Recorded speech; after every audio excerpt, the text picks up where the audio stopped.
네, 안녕하세요. 조상우입니다. 오늘은요, 제가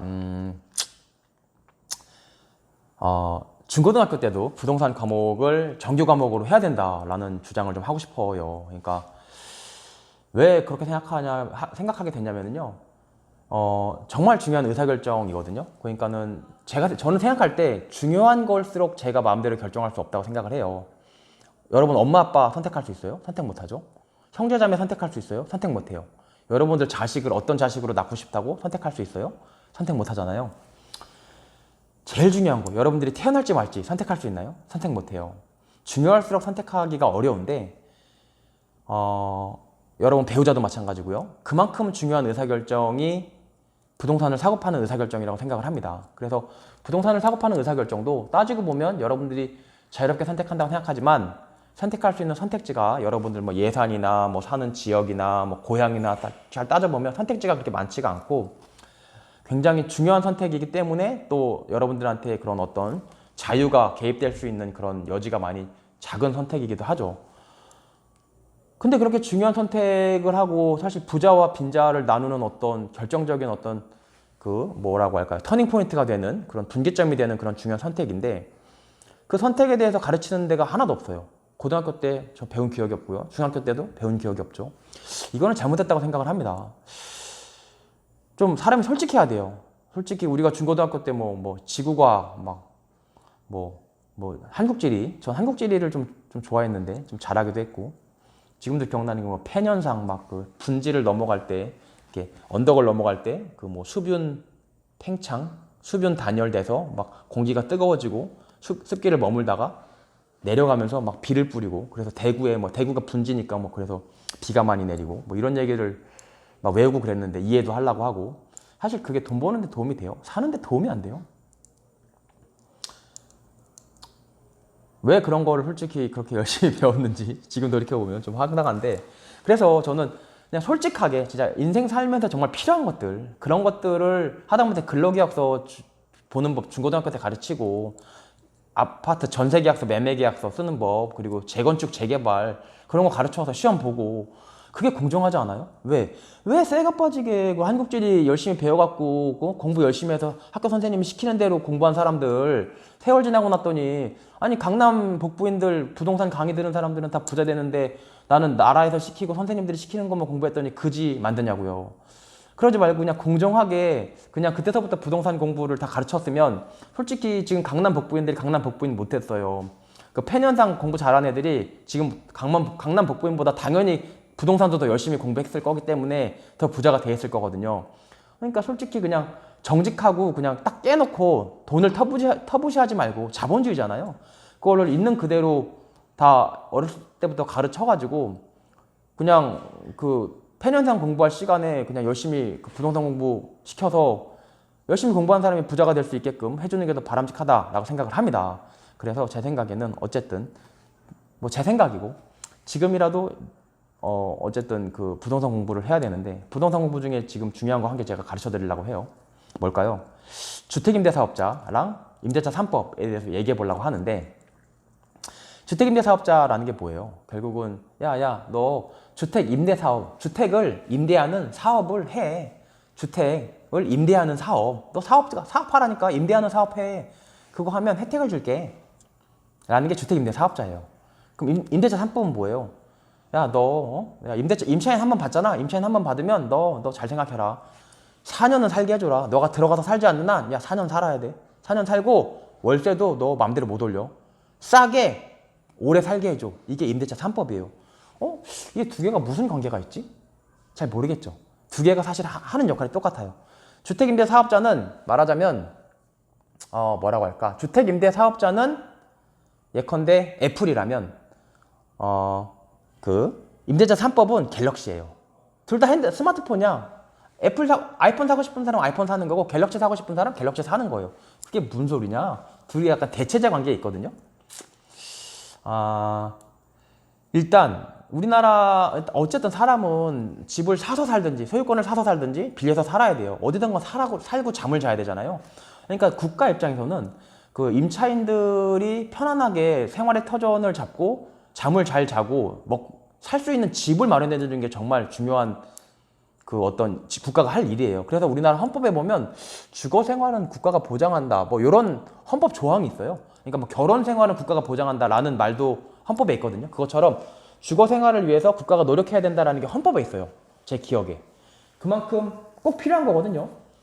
오케이, 좋아. 그러면 어떻게 보장할 거야? 그 보장하는 방법이 주임사, 민간 임대주택에 관한 특례법이 주택임대사업자를 규율하고 주택임대차보호법이 부동산 임대차 3법을 규율하는데 그 법을 통해서 이제 국가가 이제 주거 생활을 보장하는 거예요. 그럼 구체적으로 민간 임대주택에 관한 특례법을 보면은 주택임대사업자를 규정하면서 뭐라고 돼 있냐?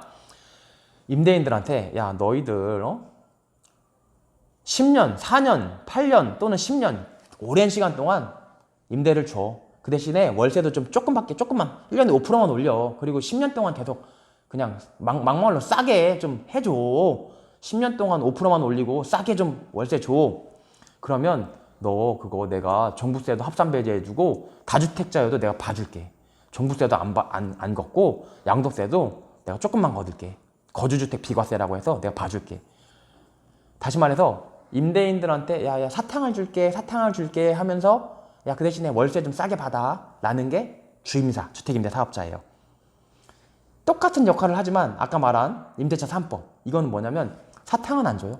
사탕은 안 주고 야 그냥 10년도 아니고 8년도 아니야. 왜냐면 사탕을 안 주니까. 사탕을 주면서 좀 때리면 사탕을 주면서 불이익을 주는 거는 사탕도 받으니까 괜찮은데 사탕도 안 주면서 막 불이익만 주면은 열받잖아요. 그러니까 사탕 안 주는 대신에 불이익이 엄청 크진 않아.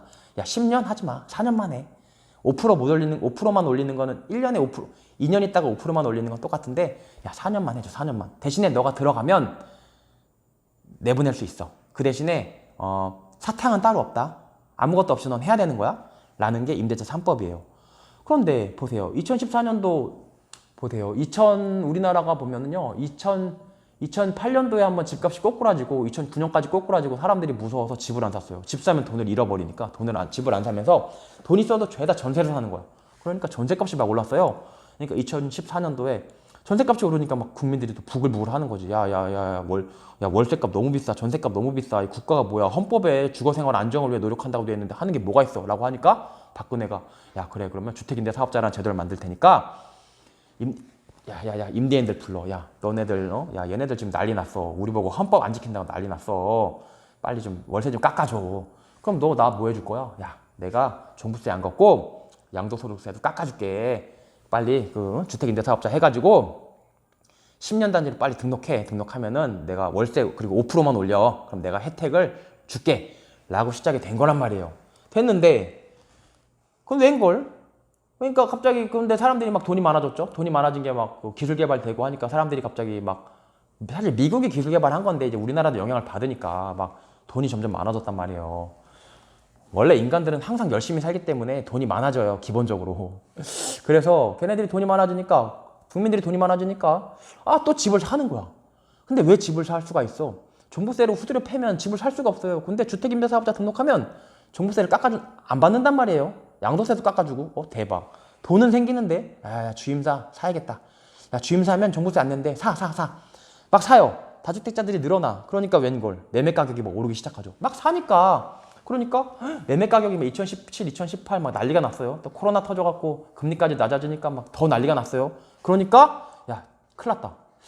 야 이거 뭐 주거생활 안정도 좋은데 이거 매매값이 너무 오르니까 또 정치적으로 너무 불안해. 어떡하지? 결국은 매매 가격이 왜 오른 거야? 주택임대 사업자 하니까 애들이 종부세가 안 무서우니까 돈 많은 놈들이 막 사재 끼는데? 야 주임사 이거 없애야겠는데? 그러니까 누군가가 말했겠지. 국토교통부에서. 왜냐면 우리나라가 기본적으로 똑똑한 사람들이 공무원 하거든요. 걔네들이 뭐라 그래. 근데요 이거 뭐 국장님 뭐 주거정책국장 이런 사람 있겠죠. 국토교통부에. 국장님 이거 근데 주임사 이거 전세 가격 이거 안정하려고 우리가 주임사 열심히 해놓은 건데 매매 가격 오르니까 주임사 폐지하는 건 알겠는데 그러면 이거 전세 가격 내리려고 주임사 해놨는데 주임사 없애면 전세 가격 오르면 어떡해요? 그럼 얘네들이 또 막 10% 20%씩 막 그냥 올려받으면 또 주거생활의 안정이 또 임대차가 이제 불안해지겠는데요? 그러니까 그럼 국장이 그래? 야 그러면 야 주임사는 없애고 야 임대차 3법 어떠냐? 그러니까 이거지. 야 아이폰 말고 야 갤럭시 어떠냐? 이런 거죠. 뭐 갤럭시 뭐 임대차 3법이 뭔 소리예요? 임대차 3법 야 그거 야 그럴 게 아니고 그 자꾸 사탕을 주니까 종부세 배제하니까는 이놈들이 막 계속 사재 끼는 거 아니야? 야 사탕을 떼서 사탕 뺐는데 어떤 놈이 그럼 사탕도 안 주고 그거 막 몇 년씩 몇십 년씩 그거 팔지도 못하고 그 월세 싸게 해주면서 하려고 할까요? 야 그치 사탕도 안 주고 몇십 년씩 10년씩 막 8년씩 그건 좀 심하지. 그러니까 야 4년 만에 그리고 들어가 산다 그러면은 내보낼 수 있게 만들고 4년 만에 그리고 그 5%밖에 못 올리게 해. 그러면 우리가 뭐 사탕도 없지만 사실은 뭐 세게 때리는 것도 아니잖아. 어떻게 그렇게라도 해야지. 그래야 매매가 잡지. 그리고 월세는 아쉬운 대로 월세가는 주임사 폐지해서 막 오를 거니까 임대차로 잡고 임대차 3법으로 잡고 라고 해서 나온 게 임대차 3법이에요. 근데 잘 생각해 보세요. 임대차 3법 했는데 뭐라 그랬어 아까 전월세가 주임사 폐지하면요 전월세 막 오를 것 같은데요. 야 그러면 야 임대차 3법으로 해. 그래서 전월세 오르는 거 막고 집값 오르는 것도 매매 가격도 잡자라고 얘기했었죠. 근데 임대차 3법 하니까 어떻게 됐어요? 웬걸 전월세 올랐죠. 전월세를 잡고 있던 주임사 빼고 애플 빼고 아이폰 빼고 갤럭시를 넣었어. 주임사 그 월세 잡으려고. 근데 월세랑 전세가 더 올랐어. 임대차 3법을 하고 나서 난리가 났잖아요. 여기서 이제 엄청난 패착이 하나가 나오는데, 그러니까 왜 이 얘기 하는 사람은 아무도 없어요. 그 부동산 전문가라는 분들 많이 나오고 뭐 교수님들도 나오고 하는데 저는 제가 지금 얘기하는 거 말하는 사람 한 명도 못 봤는데 굉장히 설득력 있다고 생각하거든요. 한번 들어보세요. 임대차 3법은 왜 주임사처럼 전월세 시장을 안정시킬 수 있는데 실패했을까요? 왜 그럴까요? 그 이유는요.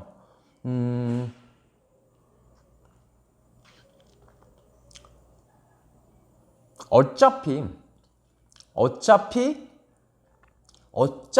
임대차 3법이라는 게 결국은 그잖아요. 그러니까 원래 예컨대 원래 60만 원 2년이면 원래 나 1년에 60만 원 받고 그 다음에는 60만 원 받아야지 월세를. 예컨대 나 60만 원 1년 동안 받을 월세를 난 60만 원 받을 거야 라고 생각했던 사람들은 1년 차 때 1년에 60, 그 다음 1년 60, 그 다음 1년 월세가 또 오르니까 80, 그 다음 84, 그 다음 1년 80, 다시 말해서 1, 2, 3, 4로 놓고 봤을 때 60, 60, 80, 80 해서 6, 22, 8, 26 해서 280만 원을 받으려고 생각했던 사람들. 그치. 8, 20, 160만 원에 120만 원 더하니까는 280만 원 받으려고 했던 사람들은 어떻게 하겠어요? 4년으로 묶이면 70만 원, 70만 원, 70만 원, 70만 원 받겠죠. 그럼 7, 4, 28. 280만 원 원래 예상했던 월세를 받을 수가 있잖아요. 그러니까 결국은 임대차 3법이라는 게 들어오면 어쨌든 사람들은 60만 원, 60만 원, 80만 원, 80만 원, 1년, 2년, 3년, 4년 받으려고 했던 사람들이 70만 원, 70만 원, 70만 원, 70만 원을 받으니까 왜냐면 뒤에 2년 동안 싸게 받을 거를 앞에서 땡겨 받는 거예요. 4년치는 280만 원 맞추고. 그래서 70만 원으로 오를 수밖에 없어요. 원래 초창기에는. 그러니까 이건 당연한 거야. 이것 때문에 뭐 부동산 임대차 3법 때문에 그러니까 임대차 3법이 망한 이유가 이 70만 원으로 오르는 것 때문에 망한 거는 아니에요. 이 70만 원으로 오르는 거는 뭐 예상을 못할 수가 없죠. 예상을 못할 수가 없고 이거는 그 주택임대사업자도 마찬가지예요. 10년이 묶이니까 10년이 묶여버리니까 예컨대 지금 월세가 50만 원이야. 그러면은 10년이라고 하면 예컨대 첫 해는 원래를 하면 50만 원, 50만 원 2년, 그 다음 60만 원, 60만 원, 그 다음 2년, 70만 원, 70만 원, 그 다음 2년 이렇게 해서 50만 원, 50만 원, 60만 원, 60만 원, 70만 원, 70만 원, 80만 원, 80만 원, 90만 원, 90만 원 이렇게 해서 10년을 받을 사람들이 예컨대 주택임대 사업자가 해야 된대. 그러면 10년 동안 예컨대 50, 50, 60, 60, 70, 70, 80, 80, 90, 90을 다 더한 금액을 10으로 나눠서 땡겨 받겠죠. 주택임대 사업자도. 당연하잖아요. 원래 갑은 누구예요? 갑은 임대인이고 원래 을은 임차인이에요. 이 갑과 을의 관계가 바뀐 적이 동서고금을 통해서 없단 말이에요. 땅 가진 놈이 원래 갑이야. 지금도 갑이고 옛날에도 갑이고 앞으로도 갑일 거예요. 우리나라도 서양도 중국도 북한도 이탈리아도 뭐 영국도. 영국 같은 나라 훨씬 더 갑이에요. 프랑스 독일 마찬가지고. 그러면 어차피 주택임대사업자도 그렇게 뒤에서 깎이는 거 다 땡겨받을 거고 임대차 3법도 뒤에서 못 받는 거 앞에서 다 땡겨 받는단 말이에요. 근데 왜 주임사는 성공적이었는데 왜 임대차 3법은 망했어요? 어차피 뒤에서 싸게 받고 앞에서 땡겨서 더 비싸게 받는 구조는 똑같은데, 주임사나 그 임대차 3법이나 갤럭시냐 아이폰이냐 대체적 관계에 있는 정책이고 똑같은 구조인데 왜 한 개는 망하고 한 개는 성공했느냐? 주택 임대차 3법은요 모든 국민한테 적용되잖아요. 그러니까 임대인들이 담합을 해버려요. 그러니까 임대인이라면 주택 임대차 3법이 적용돼. 그러니까 주택 임대차 보호법은 우리나라 국민이라면 다 적용되거든요. 그러니까 임대인이라면은 무조건 4년이야. 원래는 60, 60, 80, 80 받아야 되는데 80을 못 받아. 60, 60, 60, 60만 받으래. 그러니까 아씨 나 70, 70, 70, 70 받겠다고 임대인끼리의 담합이 형성돼요. 왜냐면 모든 임대인한테 다 적용되니까 임대인들이 야야야야 그럴 바에 나 더러워서 안 되겠어. 나 70만 원 받아야겠어. 60, 60, 80, 80 받으려고 했는데 나 70, 70, 70, 70 받을래. 라고 임대인끼리 담합이 된다고요. 나 70, 70 받을래. 그럼 옆에 놈이 만약에 60, 60 계속 받는다고 하면 70, 70 못 받잖아요. 그러면 임대인이 눈치를 봐야 돼. 왜냐면 내 물건 안 빠지니까. 그러니까 눈치 보니까 마음대로 못 올리는데 모든 임대인들이 다 임대차 3법이 적용이 되니까 내가 나 60, 60, 80, 80 받으려고 했는데 60, 60 하고 5만 원 5%밖에 못 올린대 얘. 63만 원, 63만 원만 받으래. 나 안 돼. 나 짜증나. 나 70만 원을 올릴래. 라고 했을 때 옆에 임대인이 그래 넌 올려. 나는 60만 원 받을래. 라고 하면 이놈이 못 올리는데 옆에 놈도 올린다고 하니까 냉큼 야 맞아. 막 나도 올려야지 라면서 막 70만 원, 70만 원 다 올리는 거야. 그러니까 딱 올라갔어요. 그 임대차 3법이 나오고 나서 전세 가격이 확 올라갔다고. 근데 주택임대사업자는 보세요. 구조는 똑같은데 야 10년 묶여? 10년 묶이면은 나 지금 50만 원 받는 거 뒤에는 계속 55만 원밖에 못 받잖아. 10년 동안 안 돼. 나 지금 한 80만 원 받아야겠어. 라고 하면 옆에 놈은 그래 넌 80 받아라. 난 50 받는다. 라고 하고 안 올려요. 그러면 내게 빠져요? 내 월세가 빠져요? 절대 안 빠지죠. 그럼 나는 결국은 내 경쟁자, 나랑 같이 공급을 하는 다른 경쟁자들이 50만 원에 머물러 있기 때문에 나는 50만 원 못 올려요. 나도 그냥 50만 원으로 받는 거예요. 그리고 50만 원 받고 심지어 10년이니까 5%밖에 못 올리면서 계속 이 시세가 10년이 가도 변하지 않는 시세가 되는 거야. 주택임대사업자 매물. 그러니까 인기가 엄청 많았잖아요. 그럼 여기서 여러분 뭘 느껴요? 구조는 똑같지만 임대차 3법, 다시 말해서 주택임대차 보호법은 전 국민 임대인한테 적용되니까 야, 나 70만 받아야겠어. 억울해. 라고 하는 순간 야, 나도 하면서 모든 임대인 70으로 다 올려. 민간 임대주택에 관한 특례법에 적용을 받는 주택임대사업자, 주임사. 이거는 야, 나 열받아. 나 70만 원 받아야겠어. 그럼 나도가 아니고 적용이 이 주택임대사업자 등록한 놈들만 적용돼요. 그러니까 주택임대차 적용받지 않는 사람들은 그냥 지가 맘대로 올릴 수 있어. 50 받다, 60 받다, 그 다음에 70 받다, 80 받다 올리니까 나는 그냥 50만 받겠다고 있는 거예요. 임대차 3법은 다 적용되니까 이놈들이 담합이 돼서 같이 딱 올라가는데 임대인이 딱 올라가는데 이 주택임대사업자는 나 혼자 올려도 안 올리는 놈들이 있다고요. 적용 안 받는 사람들은 뭐 나중에 올리면 되잖아요. 그러니까 내 마음대로 못 올려. 얘네들 눈치를 봐야 돼. 그럼 내가 주임사 한 놈들이 얘네들 눈치 때문에 주임사 안 한 놈들 때문에 내려온다고요. 그러면 얘는 그냥 이 상태로 쭉 묶이는 거야. 그러니까 가격 안정 효과가 있죠. 그러니까 핵심이 뭐예요? 주택임대사업자는 잘 됐는데 그 대신에 이제 매가가 많이 폭등했죠. 임대차 3법은 왜 자꾸 실패? 딱 하나예요. 법의 적용 범위가 전 국민이야. 전 임대인이야. 임대차 3법의 적용 범위는 전 임대인이고 주임사의 적용 범위는 일부 임대인이에요. 그렇기 때문에 주택임대차 3법은 망한 거예요. 혹시 도움이 되셨나요? 이런 얘기 하는 사람 아무도 안 계시는데 도움이 되셨다면 좋아요와 구독 부탁드리겠습니다. 감사합니다. 응? 네,